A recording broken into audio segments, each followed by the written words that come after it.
Influencia las políticas neoliberales en la educación latinoamericana y caribeña. Introducción. Motivado por la actual situación del fenómeno de la globalización mundial y su influencia en las diferentes estructuras de la sociedad, con sus consecuencias socioeconómicas para la humanidad, hemos realizado investigaciones relacionadas con diferentes aspectos de este proceso, especialmente con la situación que presenta la educación en el continente latinoamericano y el Caribe, relacionando las principales consecuencias que han provocado la aplicación de las políticas neoliberales y los desafíos que en este sentido ellas han originado. Presentamos todo un conjunto de datos estadísticos que corroboran que la globalización neoliberal en los sistemas educacionales de la región, lejos de conducir a la elevación de los niveles de conocimientos, han producido una disminución de la calidad de la enseñanza pública. En el mismo brindamos una serie de alternativas para enfrentar los retos que tiene ante sí la educación una vez desmontadas estas políticas neoliberales. Los pueblos del continente americano han estado, están y estarán siempre inmersos en una constante batalla de ideas, de lenguaje, de métodos educativos y de materias de estudio. Los profesores y educadores tienen la ardua tarea de enseñar a sus estudiantes cómo analizar críticamente los nuevos conceptos y estrategias, que tienen un significado positivo, pero una connotación negativa para la región. Desarrollo. El imperialismo con sus políticas neoliberales ha corrompido el lenguaje político de los pueblos de esta región, invirtiendo el significado de los conceptos y obligándolos a servir sus fines con la palabra. Por ejemplo, la expresión política de ajuste estructural en el pasado, hablaba la necesidad de cambios estructurales, tales como la reforma agraria y la nacionalización de los bancos, pero en los labios de los neoliberales, el ajuste estructural es un eufemismo para transferir la propiedad pública a los grandes monopolios privados extranjeros, promover la inversión extranjera y privatizar todo lo que esté a su alcance. Con esta investigación se pretende reflexionar acerca de la actual situación que poseen los pueblos del continente americano en el sector de la educación producto a la aplicación de políticas neoliberales y los retos que todavía tienen que enfrentar para poder salir adelante. Para nadie constituye un secreto que el imperialismo se expande y gobierna a través de la violencia y las ideas. Desde su surgimiento ha anhelado dominar la economía mundial y específicamente la de los pueblos del continente americano. Para lograr este sueño ha gestado y perfeccionado en sus entrañas todo un conjunto de políticas, tratados, acuerdos y convenios que al ser implementados, los resultados que se han obtenido han sido devastadores, no solo en la esfera económica, sino también en la social, y dentro de esta el sector de la educación ha sido uno de los más afectados. El proceso de colonización en nuestra región se inició con el uso de la deuda externa como palanca de la política de ajuste estructural. El imperialismo a través de sus representantes en las instituciones financieras internacionales, el Fondo Monetario Internacional, el Banco Mundial, el Banco Interamericano, diseñó un programa de políticas neoliberales para la privatización de empresas públicas, la desnacionalización de los recursos naturales, la cancelación de las medidas arancelarias protectoras, la desregulación del sistema financiero, la inversión de la legislación industrial y social y la promoción del control privado capitalista de la seguridad social y de la educación, medidas que prevalecen en la actual proyección de la política imperialista. Cada una de estas medidas neoliberales tuvo un doble efecto: por un lado, aumentaron los activos, los beneficios y los pagos de intereses a los bancos y multinacionales estadounidenses; por el otro, apareció una clase social de gerentes, profesionales, inversionistas, administradores y políticos que son el resultado del sistema de educación vigente, que responde a los intereses de imperio. Situación actual de la educación en América Latina y el Caribe. Existen actualmente en América Latina y el Caribe 39 millones de analfabetos. Las causas de esta alarmante situación hay que buscarlas en las precarias condiciones de vida material y espiritual en que viven estos países, particularmente en las últimas décadas donde las agresiones del imperialismo se han intensificado. La región necesita invertir 150.000 millones de dólares hasta el 2015 para superar todas las deficiencias educacionales que posee. En realidad, el problema es más grave que lo que arrojan las cifras, porque estas no suelen reflejar un dato clave, que es el número de analfabetos funcionales. Este dato no lo conocemos, pero no sería aventurado afirmar que contando a los analfabetos funcionales el número de iletrados podría doblar la cifra antes mencionada. De ser así, tendríamos en la región cerca de 80 millones de analfabetos. Otro dato alarmante es el elevado porcentaje de analfabetos adultos que existen en la región, según muestra la tabla siguiente.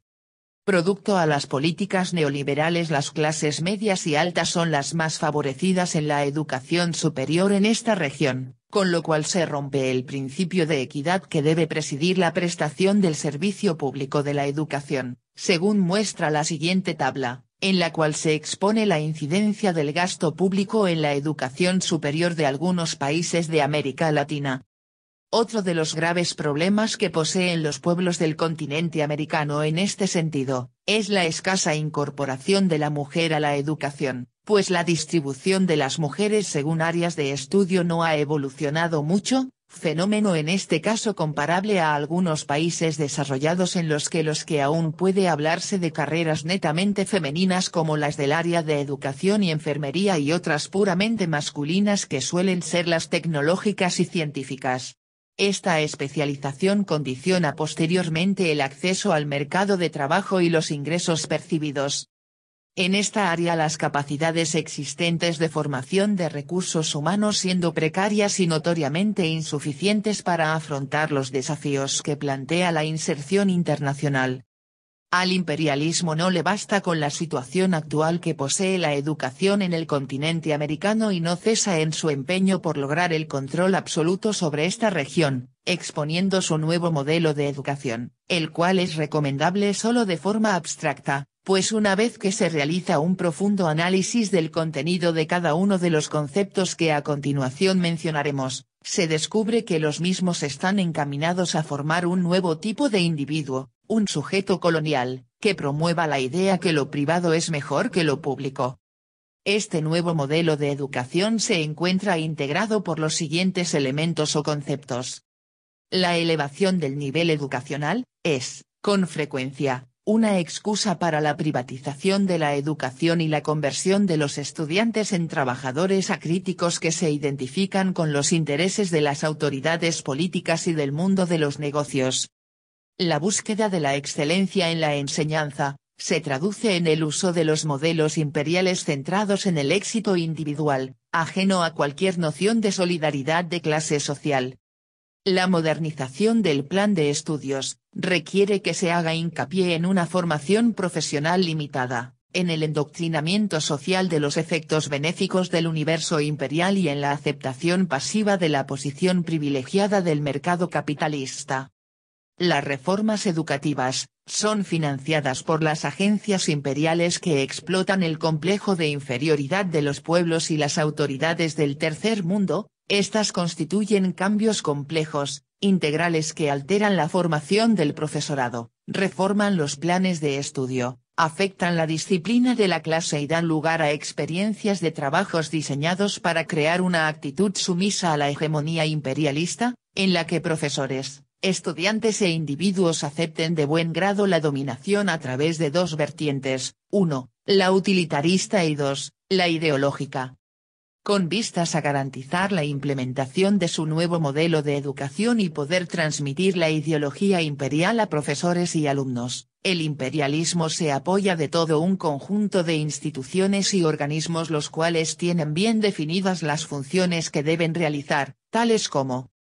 Banco Mundial, Banco de Desarrollo Interamericano y otras instituciones financieras, que se dedican a ofrecer financiamiento sobre la base de condicionamientos, que no son más que la exigencia de que se apliquen las nuevas reformas educativas que se proponen en el nuevo modelo. Este financiamiento es conocido además como ayuda extranjera, que no es más que un proceso engañoso, que funciona sobre la base de préstamos que deben ser reembolsados con intereses, bajo la condición de desregular los mercados financieros, condición fundamental para poder recibir la ayuda extranjera.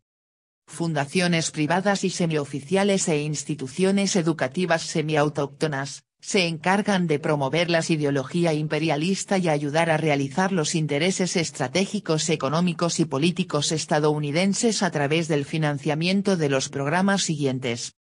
Conferencias sobre asuntos de interés para el imperio. Consejeros que infiltrarán las instituciones educativas claves y supervisarán las reformas.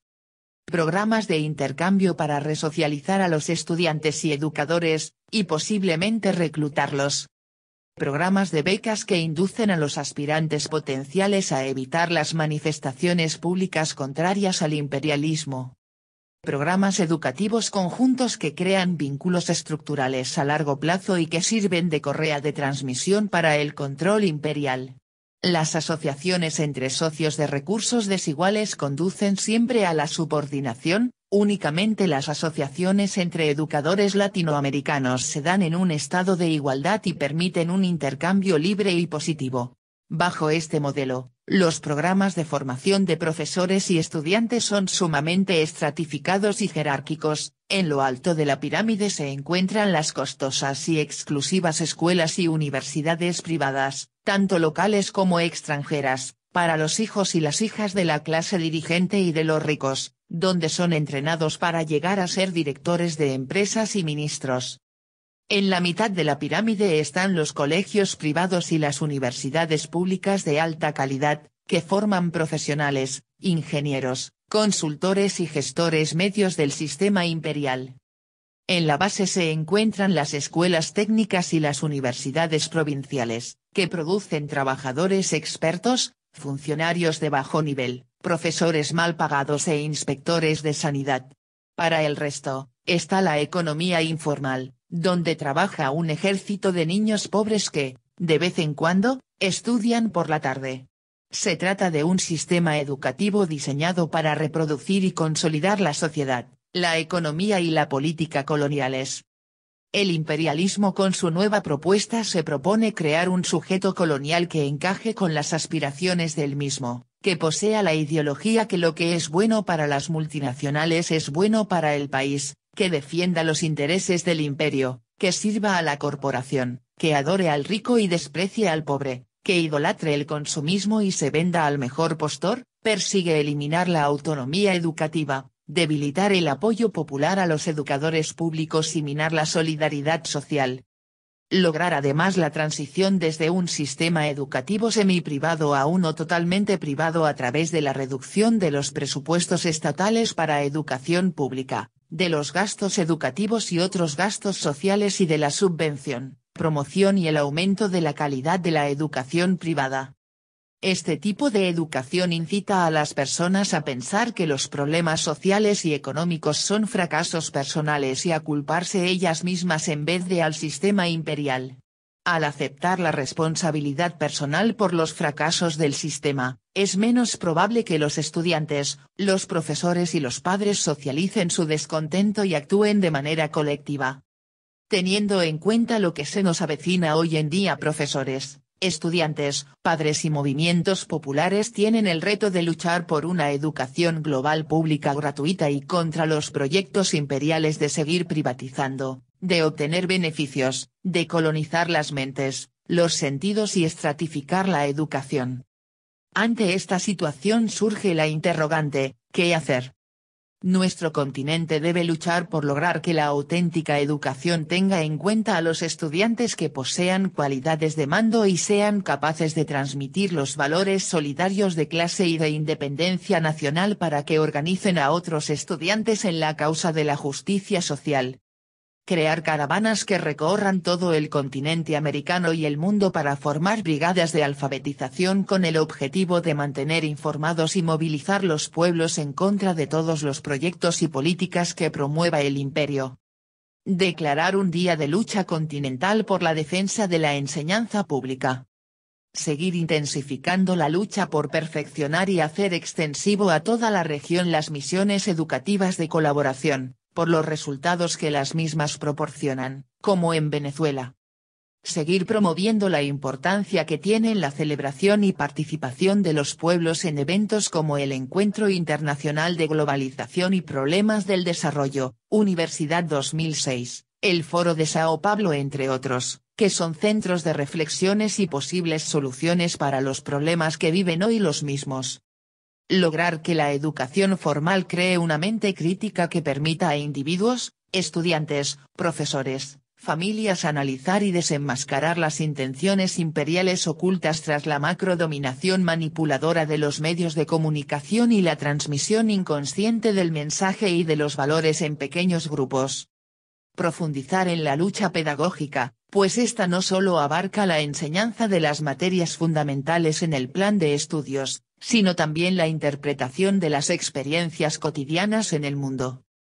Los educadores no solo deben proporcionar a los estudiantes las críticas del poder del imperialismo y de sus múltiples voces en los medios de comunicación, sino asimismo trabajar con ellos y con la comunidad en la construcción de alternativas, lo cual incluye la publicación de boletines, pequeñas revistas literarias y políticas, la organización de foros públicos, el rodaje de vídeos experimentales, la creación de sitios web, la organización de actividades solidarias, el aprendizaje de la escritura narrativa, el montaje de espectáculos teatrales en barrios populares, conciertos y acontecimientos sociales con un claro mensaje social de clase y de afirmación nacional de lucha contra estas políticas. Animar a los estudiantes al trabajo voluntario con una clara orientación de clase, para que formen brigadas alfabetizadoras que informen acerca de los objetivos y las consecuencias de estos fenómenos. Los educadores deben estimular a estudiantes a que se conviertan en actores y creen medios de comunicación alternativos y lugares alternativos de encuentro que fomenten la solidaridad de clase y provoquen el rechazo a este fenómeno que nos amenaza. Debemos elaborar criterios, normas de excelencia y métodos propios para alcanzar una educación de calidad que incorpore los valores de la independencia nacional, la solidaridad internacional y las formas de autogestión de la propiedad social, con el firme propósito de llegar a los más pobres,